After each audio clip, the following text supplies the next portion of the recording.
The Book of Daniel.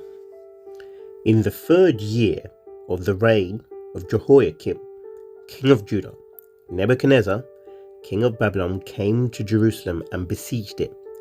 And the Lord delivered Jehoiakim, king of Judah, into his hand, along with some of the articles from the temple of God. These he carried off to the temple of his God in Babylonia, and put in the treasure house of his God.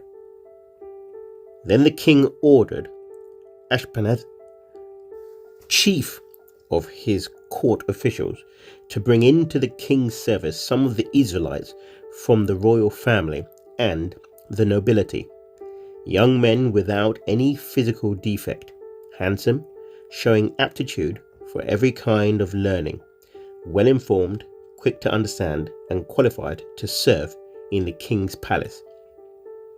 He was to teach them the language and literature of the Babylonians. The king assigned them a daily amount of food and wine from the king's table.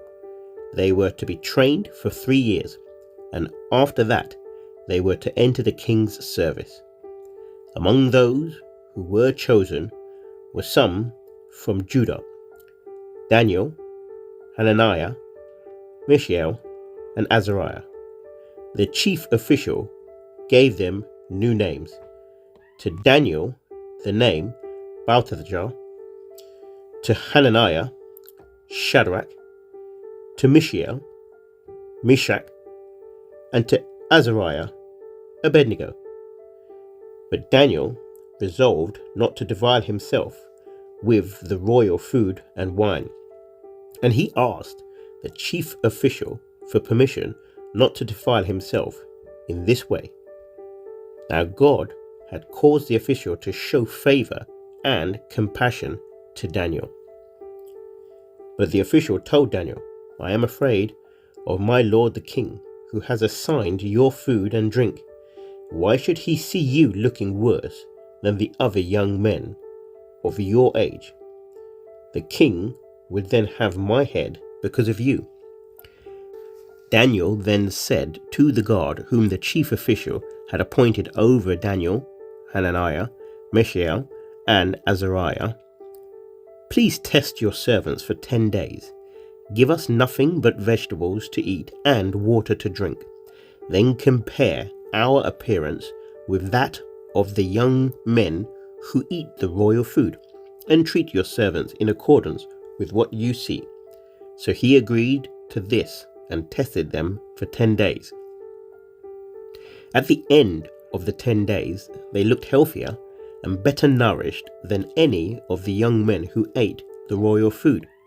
So the guard took away their choice food and the wine they were to drink, and gave them vegetables instead. To these 4 young men God gave knowledge and understanding of all kinds of literature and learning, and Daniel could understand visions and dreams of all kinds.